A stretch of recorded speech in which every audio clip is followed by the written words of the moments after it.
O'zbekiston Respublikasi Konstitutsiyasi kuni arafasida Prezidentning jazo muddatini o'tayotgan qilmishiga chin ko'ngildan pushaymon bo'lgan va tuzilish yo'liga qat'iy o'tgan bir guruh shaxslarni afv etish to'g'risidagi farmoni imzolandi. Mazkur farmon yurtimizda inson qadrini ulug'lash, har bir shaxsni tuzalish va to'g'ri yo'lga qaytarishga qaratilgan siyosatning amaliy ifodasi bo'ldi.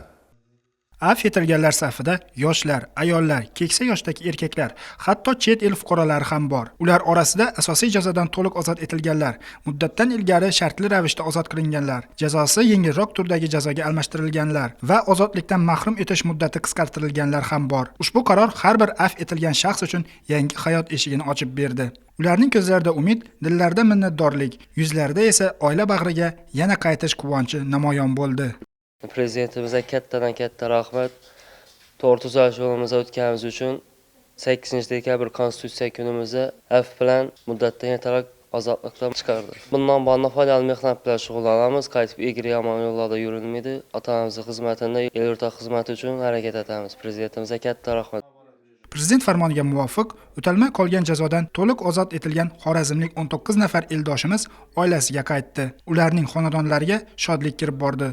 Ular kabi afv etilgan har bir yurtdoshimizning jamiyat hayotida yanada tez va oson moslashishi, jamiyatda o'z o'rnini topishi uchun tegishli vazirlik va idoralar oldida aniq vazifalar qo'yilgan. Ichki ishlar organlarining probatsiya xizmati, mahalliy davlat organlari hamda mahalla yettiligi bilan hamkorlikda ularni qo'llab-quvvatlash, ishga joylashtirish, psixologik yordam ko'rsatish, sog'lom turmush tarziga qaytarish ishlari bosqichma-bosqich amalga oshirilmoqda.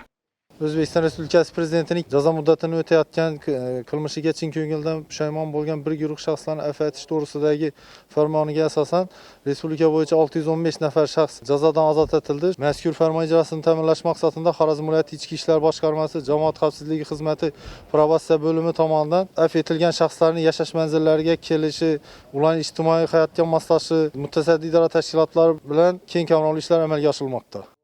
Yillar davomida farzandini sog'ingan ona, oilasini sog'ingan yoshlar, farzandini quchoqlashga intilib turgan otalar afvning qanchalar ulkan ahamiyat kasb etishini yaqqol ko'rsatdi. Oila a'zolari nafaqat yaqin insonlarning ozodlikka chiqqani, balki uni to'g'ri yo'lni tanlaganidan xursand. Ozod etilganlar hayotini tubdan o'zgartirish niyatida ekanligini ta'kidlab, endilikda jamiyatga munosib inson, foydali mehnat bilan shug'ullanish, farzand tarbiyasiga e'tibor berish, oilasi bilan mustahkam turmush kabi maqsadlarni oldiga qo'yishdi.